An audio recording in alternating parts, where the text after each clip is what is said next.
Assalamualaikum warahmatullahi wabarakatuh. Innal hamdalillah nahmaduhu wa nasta'inuhu wa nastaghfiruh wa na'udzu billahi min shururi anfusina wa min sayyiati a'malina. May yahdihillahu fala mudilla lahu wa may yudlil fala hadiya lahu. Asyhadu an la ilaha illallah wahdahu la syarika lahu wa asyhadu anna Muhammadan abduhu wa rasuluh. Allahumma shalli ala Muhammad wa ala ali Muhammad. Ayyuhal khadirun ittaqullaha haqqa tuqatih wa la tamutunna illa wa antum muslimun. وقال الله تعالى في كتابه الكريم أعوذ بالله من الشيطان الرجيم بسم الله الرحمن الرحيم يا أيها الذين آمنوا كتب عليكم الصيام كما كتب على الذين من قبلكم لعلكم تتقون.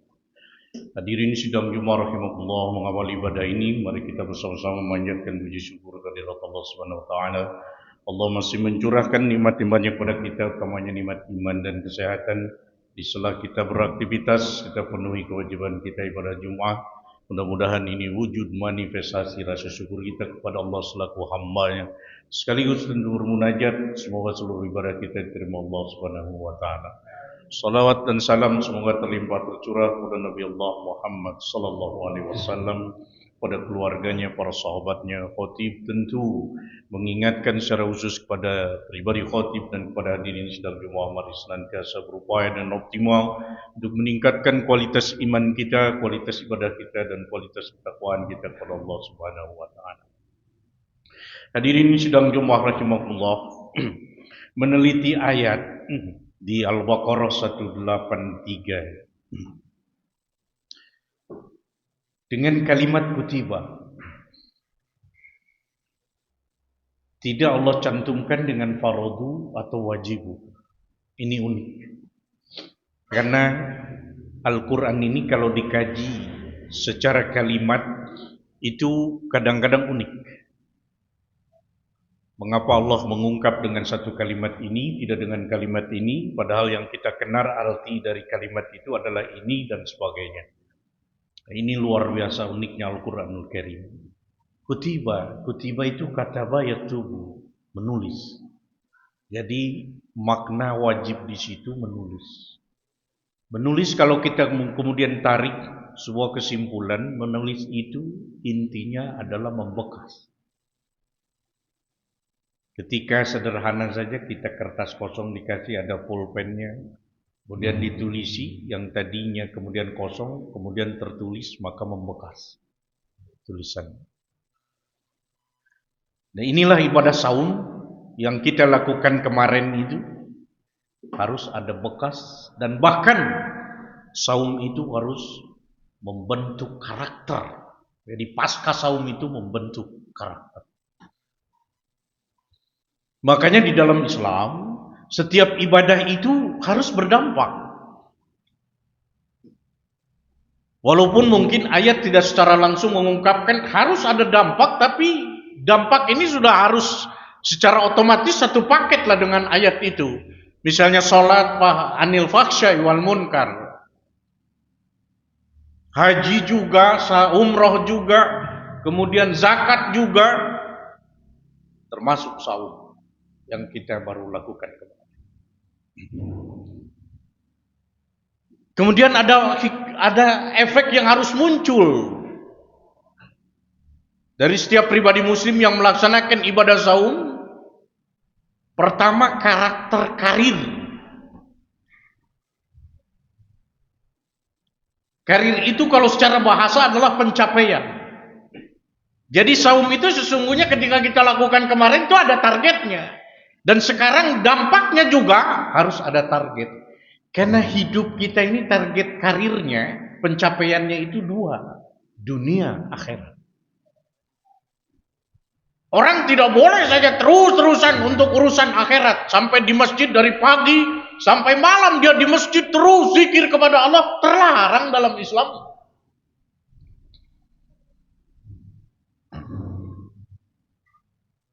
Walaupun akhirat itu adalah sesuatu yang harus kemudian kita kejar, perhatikan, kemudian di planning, direncanakan, di schedule akhirat itu. Supaya titiknya selamat, ujung-ujungnya bahagia. Tetapi dunia Yang Nabi mengatakan dunya mazra'atul akhirah. Dunia ini ladangnya akhirat. Tidak boleh kemudian kita lalai, tidak boleh kemudian kita tidak perhatikan. Malah Islam menganjurkan ada bagianmu di dunia yang kamu harus capai itu. Jadi tidak ada larangan kaya dalam Islam. Siapapun mau beli pulau silakan saja.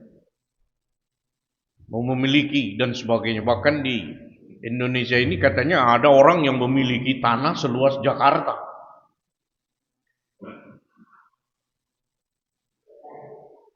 Dan itu tidak pernah dilarang. Sepanjang itu jual belinya bagus, baik. Sepanjang itu kemudian tidak melanggar syariat, diperbolehkan. Silakan. Karena itu dalam kehidupan kita sering mendengar ada orang terkaya dan ada orang termiskin. 1, 2, 3 orang terkaya di dunia, 1, 2, 3 orang terkaya di Indonesia dan seterusnya. Walaupun pencapaian itu rata-rata dilakukan oleh orang-orang kafir.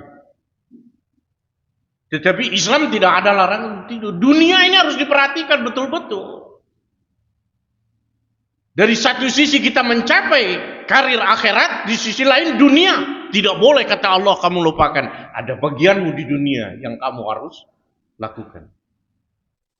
Sekarang ini kan kompetisi kita bukan kompetisi yang baik, Pak. Berat sekali kita ini sekarang. Kita barangkali 1, 2, 3, 10, 5 tahun, 10 tahun lagi selesailah kehidupan kita.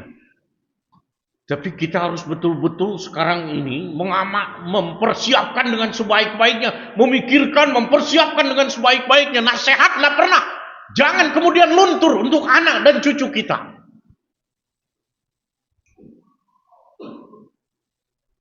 Karena ini berat, Pak. Satu sisi karir kita harus betul-betul hebat di dunia ini. Ada saja orang yang tidak senang dengan kita, tidak senang dengan agama kita, tidak senang dengan karir kita, tidak senang dengan usaha kita dan seterusnya. Dan orang berbagai cara. Dan itu kalau urusannya dengan dunia, Masya Allah. Saya kaget kemarin sampai ada wanita yang dibunuh, masukkan ke dalam koper. Pembunuh berdarah dingin. Wah, luar biasa. Kehidupan sekarang ini.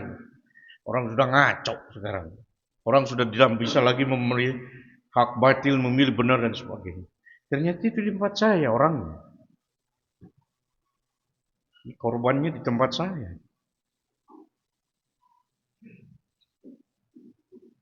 Inilah kehidupan. Sampai kita tidak pernah melihat, kemudian mengamati, menjangkau itu semua yang kadang-kadang kita tidak tahu itu. Sampai kemudian orang membuat virus, membuat ini untuk apa? Supaya kemudian darah ini beku, kental, beku, kemudian mati orang.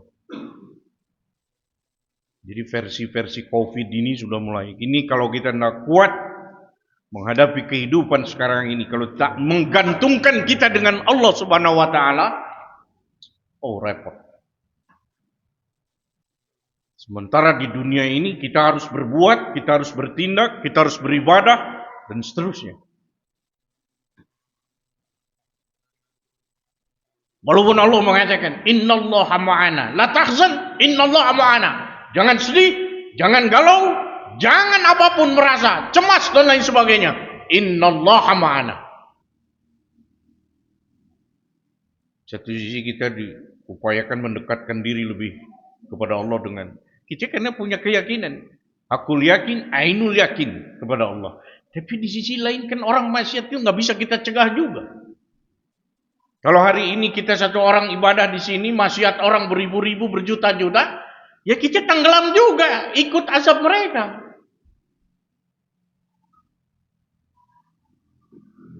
Sekarang itu kan seperti itu. Kemarin saja diputar dengan gempa 6, sekian gitu. Titiknya di Garut itu. Makanya Aisyah pernah ditanya itu, "Woi Aisyah, sebetulnya apa sih yang menyebabkan bumi ini jadi gempa?" Banyak zina di situ, kata Aisyah. Apa lagi Aisyah? Banyak orang minum minuman keras di situ itu. Bahkan kalau kita membaca Al-Quran, itu ada sejarah yang menimpa gempa besar, menimpa makhluk namanya manusia pada waktu itu, habis semua manusia itu. Apa? Zaman Nabi Syuaib, karena mereka tidak mau tunduk patuh kepada ajaran Nabi Syuaib. Kita tidak pernah korek sejarah, kita tidak pernah analis muka sejarah. Kita ini kan juga ketakutan. Kemarin di Kabupaten Bandung itu, jangan-jangan lempengan Lembang itu yang kita takutkan sampai hari ini.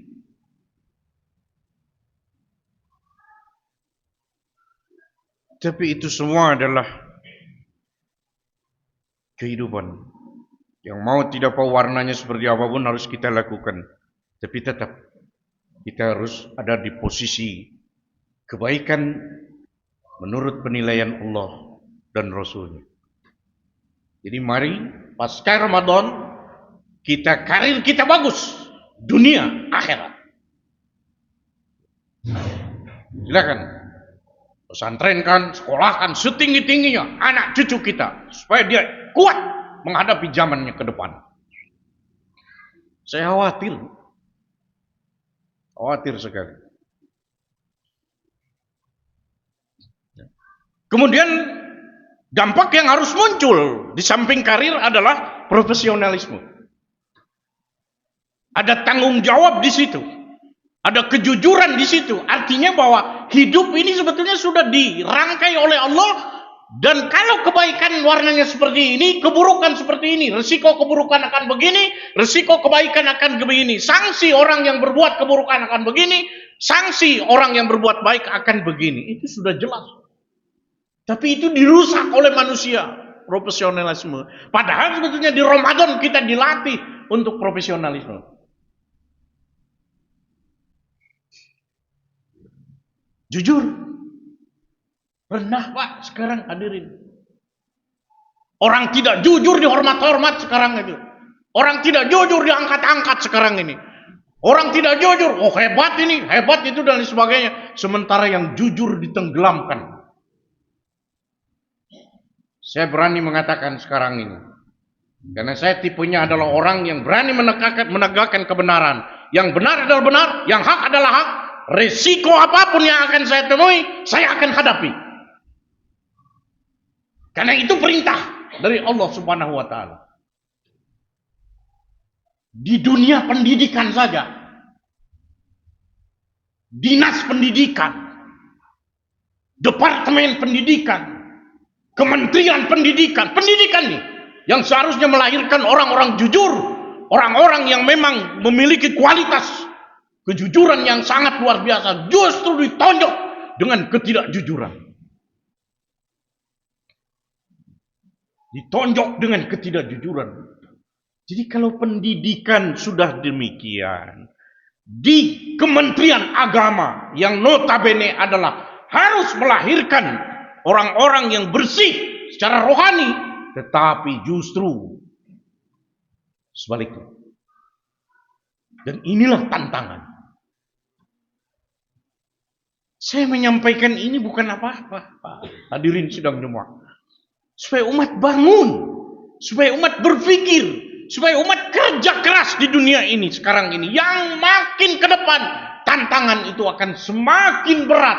Tapi ini saya sampaikan di instansi, ini saya sampaikan di bank, ini saya sampaikan di tempat-tempat tertentu. Ternyata selesai, saya tidak lagi diundang, tidak lagi dijadwal untuk ke depan.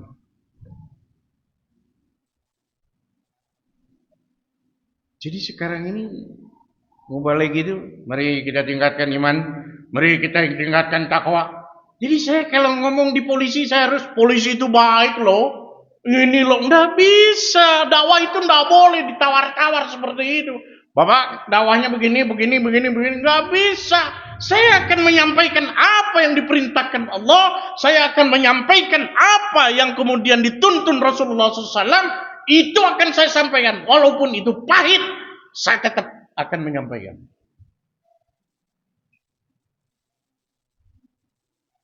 Dan inilah profesionalisme. Yang ketiga, dampak dari saum, integritas. konsisten. Apa yang hasil daripada saum konsisten tetap dalam kehidupan kita. Ucapan dengan tindakan serasi. Satu frekuensi. Kalau bahasa anak-anak sekarang itu satu frekuensi. Ucapan, perbuatan satu frekuensi.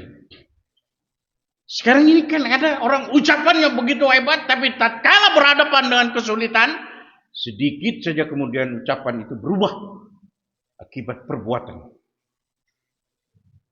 Ini yang berat. Dan inilah yang seharusnya dihasilkan. Tidak asal zuhur kewajiban. Nanti Ramadan selesai. Iya, nanti kita ketemu lagi ya Ramadan yang akan datang. Selesai. Ramadan lagi, selesai lagi seperti itu.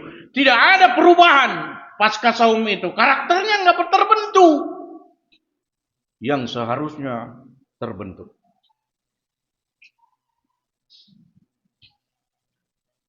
Jadi inilah dampak yang harus muncul. Karir bagus, dunia akhirat. Profesionalisme, oke, tanggung jawab. Kebaikan ya kebaikan, keburukan ya keburukan. Saya harus berada di kebaikan. Apapun risikonya, saya harus tetap berada di ranah kebaikan.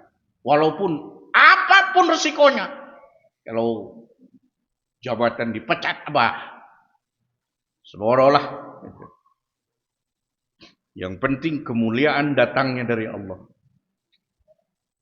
Kita ini kadang-kadang ingin rezeki berkah, tapi masuk ke ranah-ranah proyek-proyek yang nggak jelas. Sudah bukan subhat lagi, nyata haram saja sudah dia masuk di dalamnya.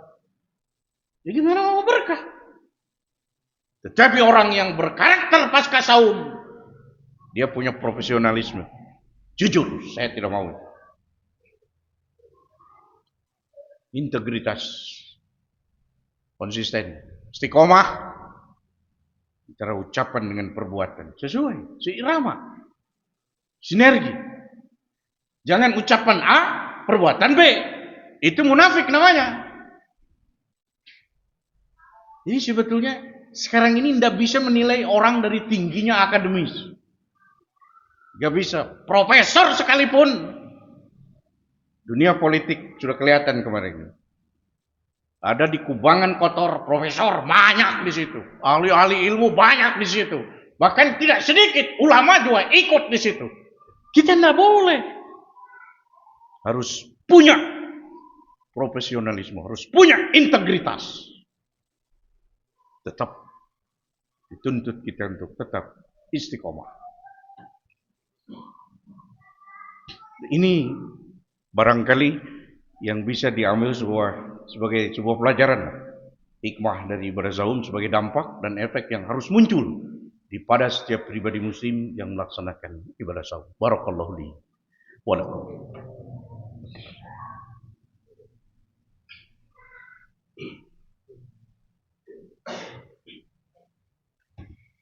Bismillah, alhamdulillah, lam yalid wa lam yulad wa lam yakul lahu kufuwan ahad. Asyhadu an la ilaha illallah wahdahu la syarikalah, asyhadu anna Muhammadan abduhu wa rasuluh. Allahumma shalli ala Muhammad wa ala ali Muhammad ayyuhal qadirun ittaqullaha haqqa tuqatih wa la tamutunna illa wa antum muslimun. Hadirin sidang Jumat rahimakumullah, mari kita berdoa saja kepada Allah, mudah-mudahan doa kita dijawab oleh Allah Subhanahu wa taala. Allahumma shalli ala Muhammadin wa ala alihi wa sahbihi ajmain. Amin ya Allah ya rabbal alamin. Allahumma ighfirli wa liwalidayya warhamhuma kama rabbayani shaghira. Allahumma ighfir lil muslimina wal muslimat wal mu'minina wal mu'minat al ahya'i minhum wal amwat bi rahmatika ya arhamar rahimin. Rabbana hab lana min azwajina wa dhurriyyatina qurrata a'yun waj'alna lil muttaqina imama. Rabbana atina min ladunka rahmah wa hayyi lana min amrina rasyada. Rabbana atina fid dunya hasanah wa fil akhirati hasanah wa qina adzabannar. Subhana rabbika rabbil izzati amma yasifun. Salamun alal mursalin walhamdulillahi rabbil alamin. Aqulu qawli hadza.